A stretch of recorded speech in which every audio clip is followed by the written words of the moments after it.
조이는 조조의 사촌 동생으로 어려서부터 활쏘기, 말타기, 사냥을 좋아하는 무인의 피가 흐르는 인물이었습니다. 세상이 혼란해져 호걸들이 사람들을 모아 봉기할 때 조인도 은밀히 젊은 청년 1000명을 모아 회수와 사수 사이 일대에서 활약하였고 이후 조조에게 합류합니다. 조이는 조조에게 합류한 다음 자신의 기량을 마음껏 발휘하였는데 원수를 토벌할 때는 수많은 적병을 죽이거나 사로잡는 공을 세웠고 서주의 도겸을 정벌할 때는 기병을 이끄는 지휘관이 되어 도겸의 군대를 말 그대로 박살내버립니다. 조이는 선두에 서서 도겸의 장수 여유를 공격해 격파하고 팽성 지역에 이르러 봉군에 합류하여 도겸의 군대를 대파했으며 서주 지역 대부분의 전투에 참가하며 도겸이 서주 지역 현들을 돕기 위해 파견한 지원군도 격퇴해버립니다. 또한 여포와의 전투에서도 적장을 사로잡는 공을 세웠고 조조가 협천자를 시도하여 여러 군벌 세력들과 싸울 때도 공을 세우니 이처럼 조조군이 자리를 잡기 시작한 이래 벌어진 중요한 전투들에는 항상 조인의 활약이 있었습니다. 게다가 조인은 뛰어난 장수임과 동시에 조조의 친족이라는 특성을 가지고 있었기 때문에 조조 입장에서 조인은 반란 걱정 없이 마음 놓고 군대의 지휘관으로 임명할 수 있는 인물이기도 했습니다.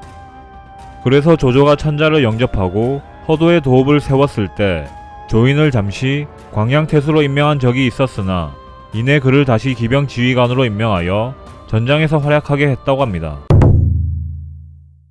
조인은 조조가 장수를 정벌할 때는 별도의 군대를 이끌고 장수의 영토를 돌며 남녀 3000여 명을 붙잡았으며 조조에게 항복한 장수가 조조의 뻘짓으로 인해 다시 반란을 일으켰을 때는 기습을 당해 사기가 저하된 병사들을 격려해 다시 전투에 임할 수 있게 하여 조조에게 칭찬을 받습니다. 건한 5년, 조조가 원소와 관도에서 대치하게 되었을 때 예주 연암의 황건적인 유벽 등이 조조를 배반하고 원소의 편에 붙는 사건이 발생합니다. 게다가 원소는 이 기회를 놓치지 않고 유비에게 군대를 주어 유벽 등을 지원하게 했는데 유비는 연암으로 내려와 유벽의 군대와 합류한 뒤 여러 현을 돌며 그들이 반란에 합류하게 하였고 이에 많은 지역들이 유비에게 호응합니다.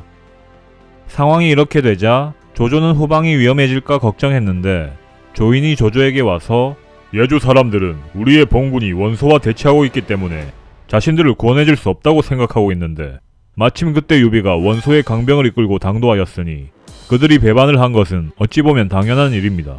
하지만 다행히도 유비는 원소의 군사를 거느리게 된 지 얼마 되지 않아 그들을 능히 불릴 수 없을 것이니 지금 공격하면 손쉽게 무찌를 수 있을 것입니다.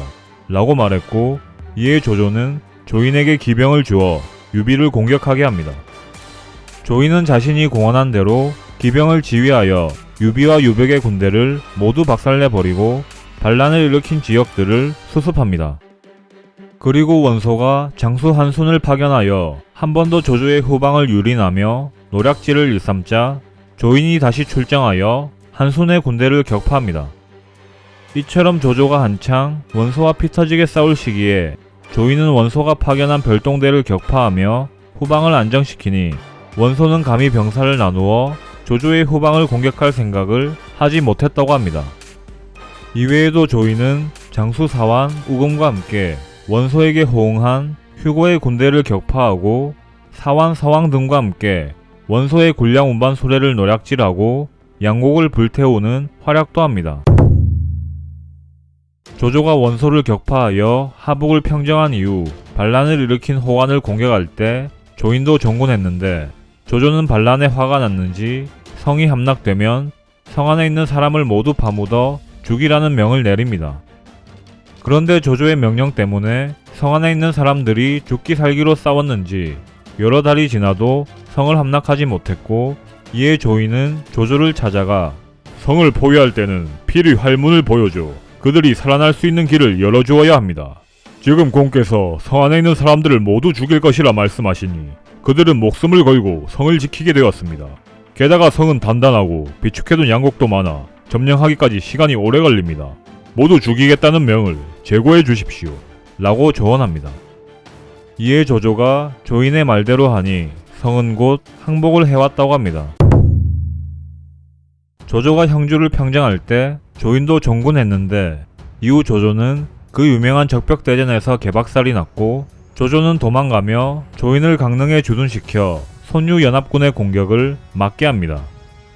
곧 주유와 유비가 수만 명의 군대를 이끌고 진격해왔고 선봉대 수천 명이 먼저 성 앞에 당도합니다. 조인은 성에 올라 적군을 보고는 적의 기세를 꺾을 요량으로 300명을 뽑아 부곡장 우금에게 준 뒤 적을 공격하라고 명령합니다. 하지만 적군의 수가 많았기 때문에 우금과 그의 부대는 곧 적에게 포위되어 몰살되기 직전의 상황에 처합니다. 성 위에서 이를 지켜보던 수많은 사람들의 안색이 창백해졌는데 조인은 오히려 분노하며 좌우에 일러 말을 가지고 오라고 명령합니다. 이에 진교가 적의 군사가 많으니 당해낼 수 없습니다. 설령 수백 명을 잃게 된다 한들 큰 손해가 아닌데 어찌 장군께서 몸소 가려 하십니까? 라고 반대했으나 조인은 그의 말에 반응도 하지 않고 말에 오르고는 휘하의 장사 수십 기만을 거느리고 성을 나섭니다. 조인은 이내 적과 100여 보 떨어진 해자에 접근했는데 진교 등은 당연히 조인이 해자에 머물며 우금을 돕는 형세를 취할 것이라 여겼으나 조인은 곧바로 해자를 뛰어넘어 적을 향해 돌진해 포위망을 뚫고 우금 등을 구해냅니다. 그런데 아직 빠져나오지 않은 병사들이 있었기에 조인은 한 번 더 적진을 향해 돌격하여 병사들을 구해냈고 이와 같은 조인의 용맹함에 적의 선봉대는 물러났다고 합니다. 진교 등은 앞서 조인이 성을 나섰을 때는 일이 어그러질까 두려워했는데 조인이 의기양양하게 성으로 돌아오자 감탄하며 말하길 장군은 실로 천인이십니다. 이렇게 조인은 형주 전역에서 주유가 이끄는 여몽, 감령, 능통과 유비가 이끄는 관우, 장비 등의 명장들과 맞섰는데 아무리 조인이 뛰어난 장수라 해도 상대가 상대였던 만큼 수많은 사상자를 내며 1년을 버티다 할 수 없이 성을 버리고 퇴각하게 됩니다. 이후 조인은 조조가 마초를 정발할 때도 종군하여 공을 세웠고 각지에 일어난 반란을 진압하며 시간을 보내다 조조가 관우를 토벌하라고 명하자 명을 받들어 군대를 이끌고 번성에 주둔합니다. 건한 23년 완의 수장이었던 후음이 반란을 일으켜 관우와 연합하려 하자 마침 번성에 있었던 조인은 신속하게 움직여 완을 포위합니다. 건한 24년 조인은 완을 함락시킨 뒤 후음을 참수했는데 이 시기에 관우가 북벌을 감행합니다. 조조는 조인이 관우의 공격을 받아 포위당했다는 소식을 듣고는 우금에게 정예 7군을 주어 관우와 대적하게 합니다. 그러나 그해 가을에 폭우가 쏟아져 한수가 범람하는 바람에 지원을 온 우금의 군대는 모두 수몰되어 관우의 포로가 되어버렸고 조인이 주둔하고 있던 번성에도 물이 범람해 성의 대부분이 물에 잠겨버립니다. 게다가 관우는 미리 준비한 배를 타고 와서 성을 겹겹이 포위하였기에 성은 바깥과 완전히 단절된 상태가 되었고 식량까지 떨어졌지만 조인은 병사들을 격려하며 필사의 각오를 보였기에 성 안의 모든 사람들이 하나가 되어 만전의 수비태세를 유지할 수 있었습니다. 이렇게 조인이 관우의 공격을 끝까지 버티며 시간을 끌자 이내 조조가 보낸 지원군들이 점차 형주로 몰려왔고 거기에 서왕의 눈부신 활약이 더해져 관우는 할 수 없이 포위를 풀고 퇴각합니다. 조인은 관우의 북벌을 막은 이후에도 주로 형주에 머물며 오나라 군대와 전투를 벌였는데 송건이 보낸 장수 진소가 양양을 점거하자 서왕과 함께 양양으로 진격하여 진소를 격파하는 공을 세웁니다. 황초 2년에는 정감이 일으킨 반란을 진압하였고 황초 3년에는 유수구 지역 방면으로 출진하여 오나라를 공격했고 이 전투는 황초 4년까지 이어졌으나 주안의 군대에게 막혀 퇴각하게 됩니다. 이후 합비에 주둔하다 황초 4년에 눈을 감습니다. 위서에 따르면 이때 그의 나이는 56살이었다고 합니다. 어느 날 조인이 조조를 만나러 왔는데 조조가 아직 나오지 않았기 때문에 궁전 밖에서 그를 기다리다가 허저를 만납니다. 이에 조인은 허저를 불러 무슨 말을 하려고 했는데 허저는 조조의 친족과 함부로 말을 섞으려 하지 않았기 때문에 조공께서 곧 나오실 거라는 말을 하고 물러났고 이 일로 조인은 마음속으로 허저를 원망했다고 합니다. 조인은 북벌에 나선 관우가 퇴각하자 병사들을 이끌고 관우를 추격하려 했는데 조음이라는 인물이 관우를 추격하러 나서면 궁지에 몰린 관우가 송건과 연합을 할 수도 있기 때문에 그러지 말라고 조언을 했고, 이에 조이는 추격할 생각을 접었다고 합니다. 조이는 앞서 천인이라 불린 것처럼 뛰어난 용맹을 가진 장수였는데, 보자에 따르면 조인의 용맹은 맹분하육의 것보다 뛰어나며 장료의 용맹도 조인 다음이라고 평가했다 합니다. 이상 삼국지 인물열전 조인편 마치겠습니다. 재미있게 보셨다면 좋아요와 구독, 알림 설정 부탁드립니다. 감사합니다. 조홍은 조조의 사촌 동생으로 조조가 의병을 일으켜 동탁을 토벌할 때 그에게 합류합니다.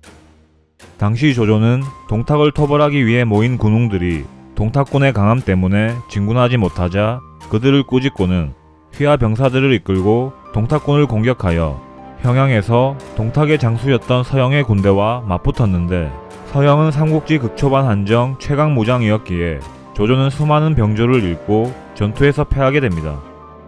게다가 조조는 서영군이 추격해오는 와중에 자신이 타고 있던 말이 화살에 맞아 죽어버리는 풍전등화의 위기에 처합니다.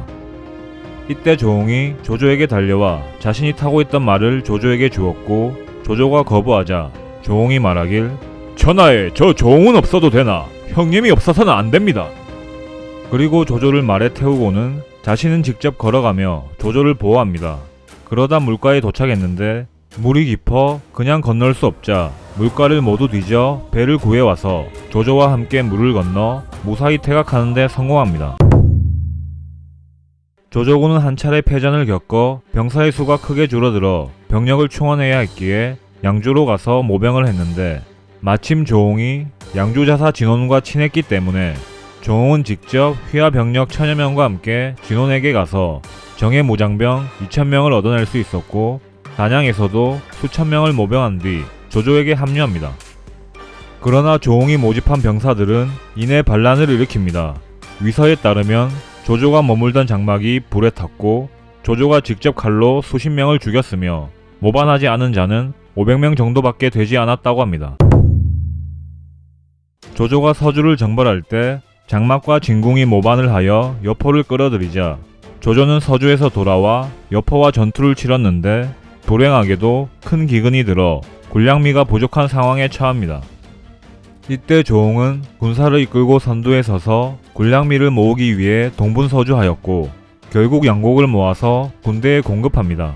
그리고 이후 여포를 격파한 뒤 잔여 세력을 정리할 때도 여러 현을 공격해 함락시키는 공도 세웁니다.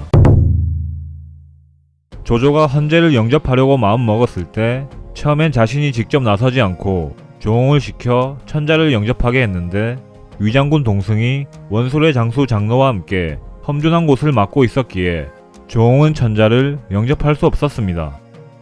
또한 남양, 장릉 지역의 여러 현들이 모반하여 장수에게 항복하자 조조는 조홍을 보내 이 지역들을 점령하게 했는데, 조홍은 열심히 싸웠지만 이길 수 없었다고 합니다.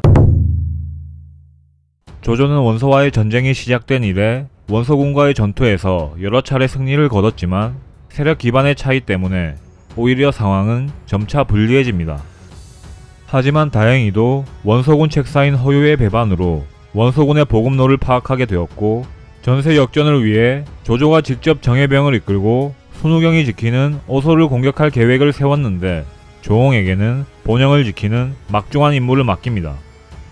조홍은 조조의 명대로 원소의 주력군과 전투를 벌여 본영을 지켜내는 군공을 세우는데, 조조가 오소에서 승리해 원소군의 보급로를 끊었더라도 만약 조홍이 수비에 실패해 조조의 본영을 지키지 못했더라면 상황은 더욱더 악화되었을 것이기에 조홍의 공은 작지 않다고 볼 수 있습니다.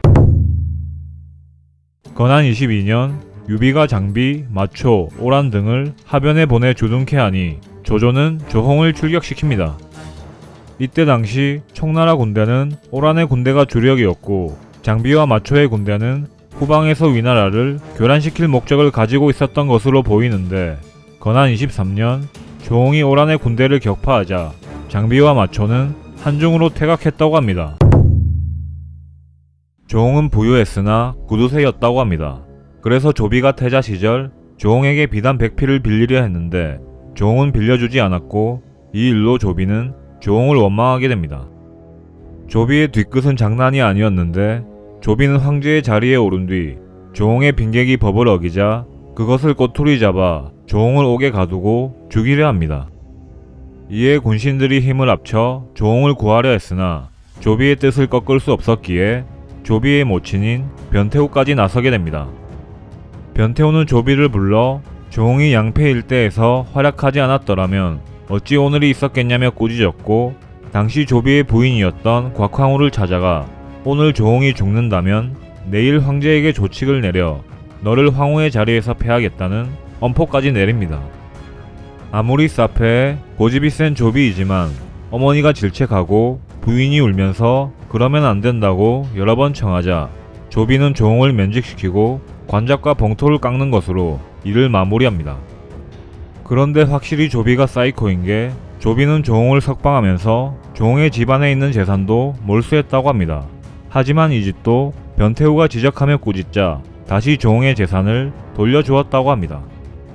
이렇게 구사일생으로 목숨을 건진 조홍은 그 이후로 조용히 살다가 태화 6년에 눈을 감습니다. 조홍의 집은 매우 부유했고 게다가 조조의 친족이었으니 그 영향력이 엄청났기에 휘하에 수많은 사람들이 몰려왔고 그래서 그만큼 많은 빈객들을 거느렸습니다. 조홍 휘하의 빈객들은 그의 영향력에 힘입어 사고를 많이 쳤는데 앞서 조비에게 죽을 뻔한 것도 빈객이 법을 어겼기 때문이었습니다.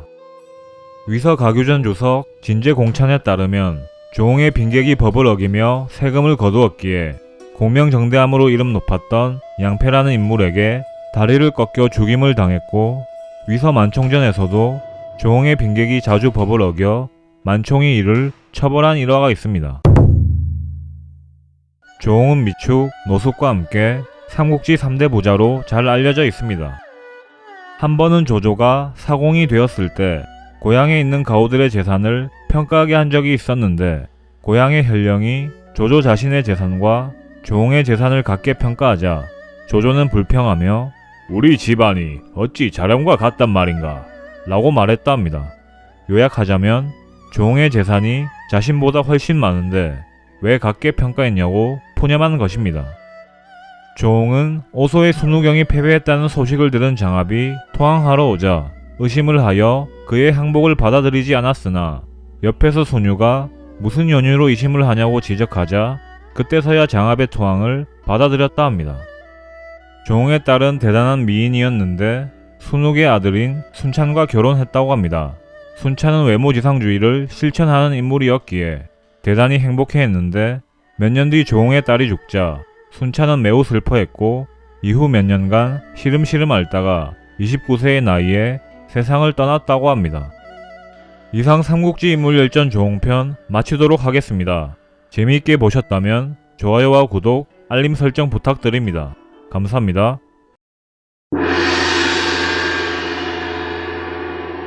하우도는 연희와 정사의 차이가 가장 큰 인물들 중 한 명입니다.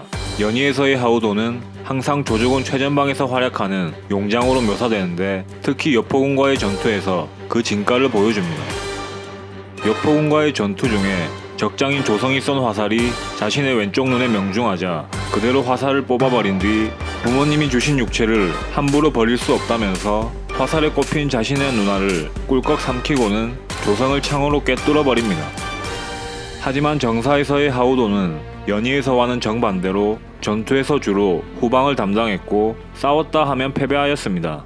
그리고 장패전과 무제기를 보면 조조가 물러날 때 거소에 주둔케 하였다고 나오는데 요충지의 수비도 맡았던 것 같습니다. 참고로 하우도는 서주에서 돌아온 조조를 수행하며 여포군과 전투를 벌이던 와중에 날아온 화살에 맞아 왼쪽 눈을 다쳐 애꾸가 됩니다.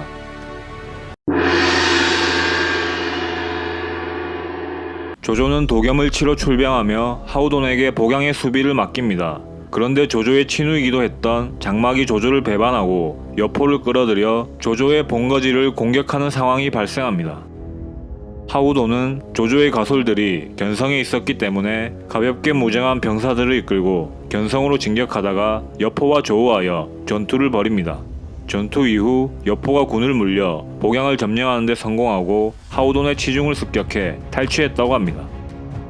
게다가 하우돈은 여포의 거짓 항복 계략에 빠져 포로가 되어버렸고, 여포군은 하우돈을 인질로 삼고 보화를 요구하니 하우돈군은 혼란에 빠집니다. 하지만 예전에 하우돈이 직접 등용했던 한호라는 인물이 혼란을 수습하고 군영을 안정시킵니다. 한호는 하우돈이 인질로 잡혀있는 곳으로 나아가 적군에게 너희들이 감히 대장군을 사로잡아 협박하고도 살기를 바라는 것이냐, 내가 도적을 토벌하라는 명을 받았는데 어찌 장군 한 명 때문에 너희를 용서하겠는가 라고 꾸짖습니다.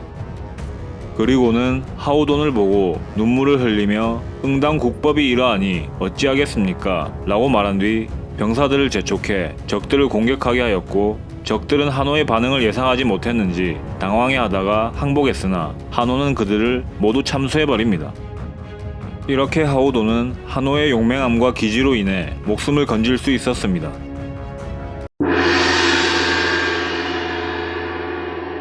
장로전에 따르면 하우돈이 밤중에 길을 잃어서 실수로 적의 군영으로 들어갔는데 이를 기습으로 착각한 적들이 도망쳤다고 하며, 두기전에 따르면 대군을 이끌고 도적들을 토벌했다고 하는데 하우돈의 군공은 이게 다입니다. 그 외 전투에서는 패배를 거듭하는데 여포가 고순을 시켜 유비를 공격하자 조조는 하우돈을 보내 유비를 돕게 하였는데 하우돈은 고순과의 전투에서 패배합니다. 방망에서 유비의 군대와 싸웠을 때는 병사들을 매복시킨 뒤 자신의 군영에 불을 지르고 도망치는 척을 한 유비의 계략에 빠져 매복 한가운데로 들어가 대패하였다고 합니다.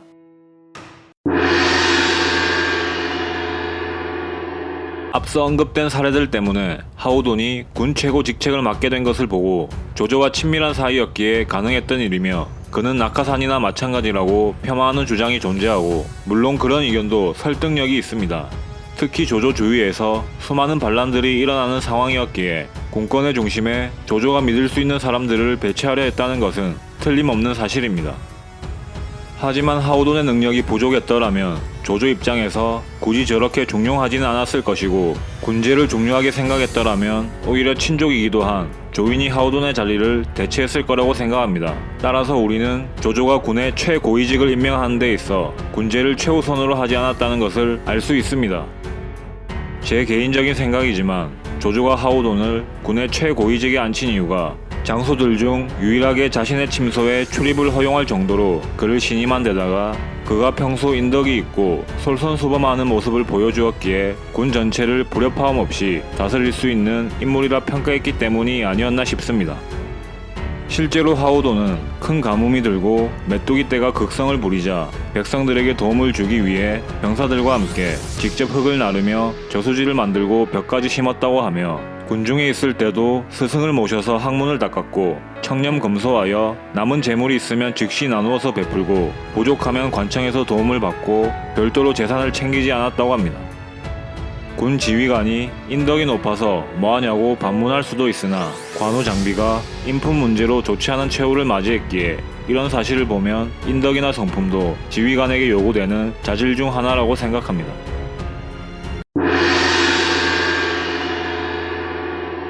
하우돈이 14살 때 어떤 이가 자신의 스승을 모욕하자 그를 죽여버렸다고 하며, 이로 인해 강직한 기풍이 알려졌다고 합니다.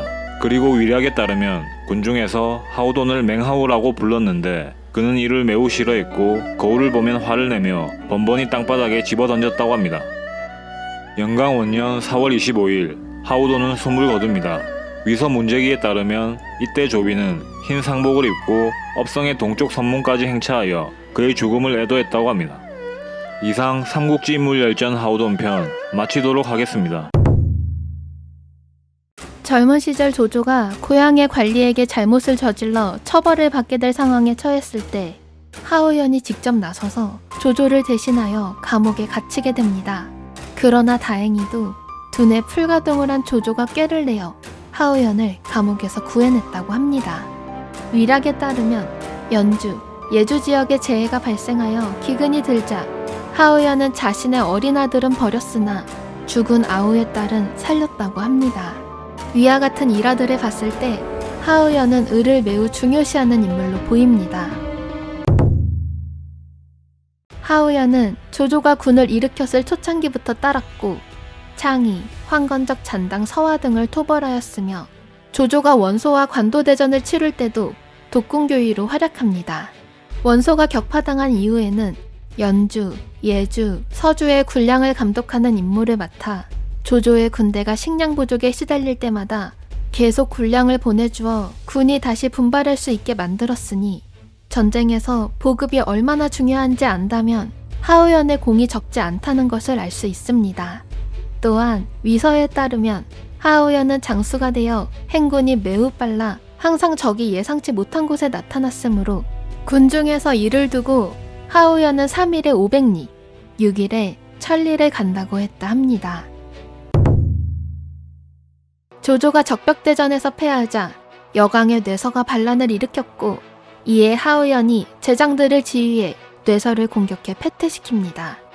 건한 16년 병주태연의 상효가 반란을 일으키자 하우연은 서왕과 함께 상효를 공격해 20여 곳의 둔영을 함락시키고 상효를 죽인 뒤 그의 근거지를 도륙해버립니다. 이후 조조의 명에 따라 한중의 장로토벌을 준비하는 장안의 종효에게 합류하였는데 이때 마초, 한수 등 관서의 군벌들은 조조가 자신들을 공격한다고 생각해 먼저 군을 일으키게 됩니다. 조조가 마초, 한수 등 관서연합군을 토벌할 때 참전하여 마초, 한수 등을 패퇴시켰고 서왕, 주령과 함께 유미, 견 지역의 저족을 토벌하여 평정했으며 조조를 도와 안정지역에서 관서군벌인 양추를 항복시키는 공을 세웁니다. 건한 17년 관서의 군벌들을 제압했다고 생각한 조조는 업으로 돌아가며 하우연을 행호군 장군으로 삼았고 그 휘하에 주령, 서왕, 장압을 포진시킵니다. 하우연은 먼저 남산의 도적 6명의 군대를 격파하고 그 휘하 세력을 흡수했고 마초의 장당인 양흥 등을 살해 우부풍 호연에서 공격하여 죽이는 데 성공합니다. 앞서 조조와의 전투에서 패배해 도망친 마초였지만 그는 명성에 힘입어 양주 세력들의 지지를 받으며 곧 세력을 회복한 뒤 양주자사 위강이 있는 기성을 포위하는 데 성공합니다. 이 소식을 들은 하우연은 위강을 구원하려 했으나 하우연의 지원군이 도착하기 전에 기성은 마초에게 함락당해 버렸고 이에 하우연은 마초의 군대와 한 차례 회전을 벌였지만 상황은 점차 불리해졌고 견지역의 저족까지 모반을 일으키는 바람에 할 수 없이 군을 이끌고 퇴각합니다.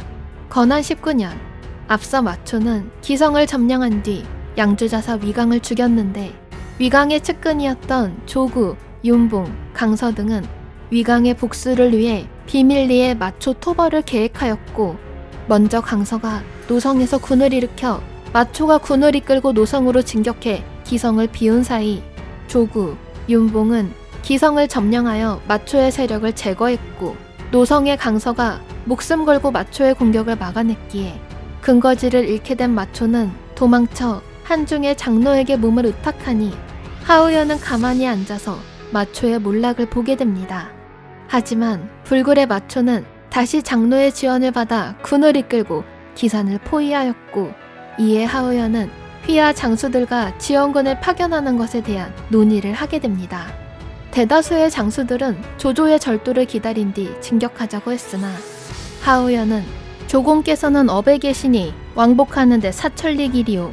해답을 기다리다가는 강서 등이 먼저 패망할 것이니 신속하게 적을 공격해 포위를 풀어야 하오 라고 주장합니다.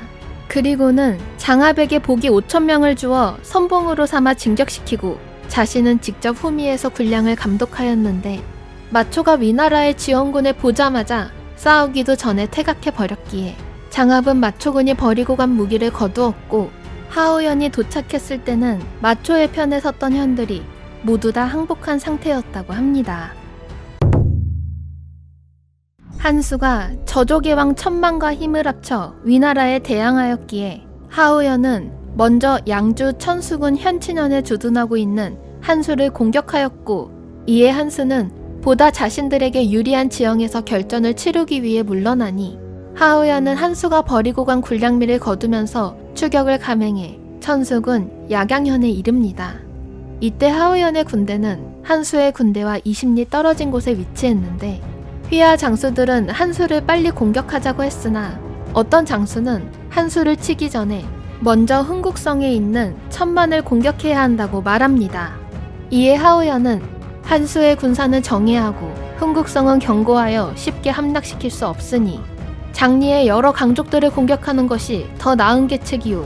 한수의 휘하에 있는 병사들의 가족이 장리에 있으므로 그들은 필시 돌아가 자신의 가족을 지키려 할 것이오. 만약 한수가 장리를 구원하려 하지 않으면 강족 병사들을 잃어 고립될 것이고 장리를 구원하고자 하면 우리의 군대와 들판에서 싸워야 하니 전투에서 반드시 사로잡을 수 있소. 라고 대답합니다. 이후 하우연은 직접 경무장한 보병과 기병을 이끌고 장리로 진격해 강족의 둔영을 공격해 불태우고 많은 사람들을 죽이거나 사로잡으니 한수군 휘하 강족들이 동요하기 시작했고 하우연의 예측대로 한수는 할 수 없이 군을 이끌고 장리로 진군해와 하우연의 군대와 대치합니다. 그런데 생각보다 한수가 데리고 온 병사들의 수가 많아 휘하 장수들은 영체를 구축하고 참호를 만든 뒤 싸우자고 했으나 하우연은 내가 천리를 이어 싸워왔는데 지금 다시 영체와 참호를 만들면 병졸들이 피로해져 오래 견딜 수 없소. 적이 비록 숫자는 많으나 쉬운 상대일 뿐이니 걱정하지 마시오. 라고 말하여 군의 사기를 고취시킵니다. 그리고는 북을 울리며 진격해 한수의 군대를 말 그대로 초전박살냈고 대장기를 빼앗는 대승을 거둔 뒤 흥국성을 포위하니 저족의 왕 천만은 그대로 마초에게 도망쳤고 남은 무리들은 투항합니다. 하우연은 마초, 한수의 잔당들을 모두 토벌한 이후에도 위나라에 종속되지 않은 여러 지역들을 평정합니다. 그리고 당초 양주 농서군 포안현의 송건이라는 인물이 양주가 혼란스러운 틈을 타 평안왕을 자칭하며 자신만의 나라를 세운 지 30여 년이 흐른 상태였는데 하우연은 군을 이끌고 진격하여 한 달 만에 송건과 그 일당들을 모두 토벌하는 공을 세웁니다. 이와 같은 하우연의 활약에 조조는 조령을 내려 송건이 처음 반역한 지 30여 년이 지났으나 하우연이 일거에 선멸하였고 관서 지역을 호랑이처럼 위풍당당하게 걸으니 그가 향하는 곳에 앞을 가로막을 자가 없었다. 과거 공자가 나도 너와 함께 안회에 미치지 못한다라고 한 적이 있도다 라고 말하며 하우연을 극찬합니다. 조조가 언급한 공자 일화를 살펴보면 하루는 공자가 제자인 자공에게 또 다른 제자인 안회를 언급하며 너희들 중 누가 더 뛰어나냐고 물으니 자공은 안회를 극찬하며 그가 더 뛰어나다고 말했고 이에 공자는 나 또한 안회에 미치지 못한다고 말했다 합니다. 한마디로 조조는 자신을 공자에 하우연을 안회에 비유하며 하우연의 능력을 극찬한 것입니다. 또한 조조는 매번 양주의 이민족들을 접견할 때마다 하우연과 동행했는데 이는 양주에서의 그의 활약으로 이민족들이 하우연을 두려워했기 때문입니다. 조조는 한중의 장로를 토벌한 뒤 하우연을 행도호장군으로 삼아 장압, 서왕 등을 지휘해 익주 지역을 평정하라 명했고 이후 업으로 돌아가며 하우연을 정서장군에 임명한 뒤 한중에 주둔시킵니다. 이후 하우연은 휘하 장수들을 시켜 익주 지역의 경계를 여러 번 침입하였으나 재미를 보지 못합니다. 건한 23년 마침내 유비가 수많은 병사들을 이끌고 한중으로 진격해와 양평관에 주둔했고 이에 하우연도 군대를 이끌고 대치하며 한 해를 넘깁니다. 건한 24년 유비가 밤에 하우연군이 설치한 녹각에 불을 지르며 포위 공격을 감행하자 하우연은 장압에게 동쪽을 지키게 하고 자신은 경병을 이끌고 남쪽을 지킵니다. 그런데 유비의 공격이 장압의 군대에게 집중되어 장압군의 전황이 악화되는 바람에 하우연은 자신의 병력의 절반을 나누어 장압에게 지원을 보낸 뒤 녹각의 불을 끄기 위해 직접 나섰는데 이것을 알아챈 황충의 군대가 북을 치고 함성을 지르며 하우연의 군대를 향해 돌격하여 전투가 벌어졌고 이 전투에서 하우연은 목숨을 잃습니다. 하우연이 여러 차례 전투에서 이기자 태조는 늘 경계하며 장수가 되어 마땅히 겁을 내고 나약해야 할 때가 있는 법이니 항상 용맹에만 의지해서는 안 돼요 장수는 본래 용맹을 근본으로 삼으나 이를 실행함에는 지모와 계책을 써야 하는 법이오. 오직 용맹만을 알고 그것에만 의지한다면 일개 필부만을 대적할 수 있을 뿐이오. 라고 말했다 하니 조조는 하우연이 자신의 안위를 돌보지 않고 전쟁에 임하는 것을 우려했던 것으로 보이는데 결국 조조의 걱정대로 하우연은 사령관임에도 불구하고 직접 불을 끄기 위해 나섰다가 전투에 휘말려 전사해버린 것입니다.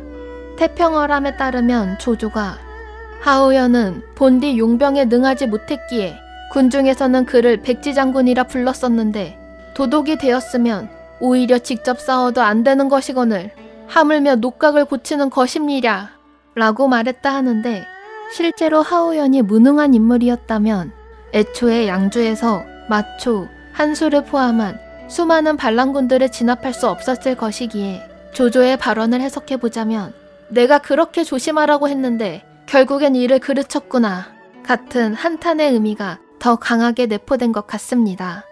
물론 유비가 사령관인 하우연보다 휘하 장수인 장압을 더 두려워하여 하우연을 죽였는데도 응당 우두머리를 잡아야지 이자를 잡아서 뭐 하겠는가 라고 했다는 위락의 기록도 존재합니다. 이상 삼국지 인물열전 하우연편 마치겠습니다. 재미있게 보셨다면 좋아요와 구독, 알림 설정 부탁드립니다. 감사합니다.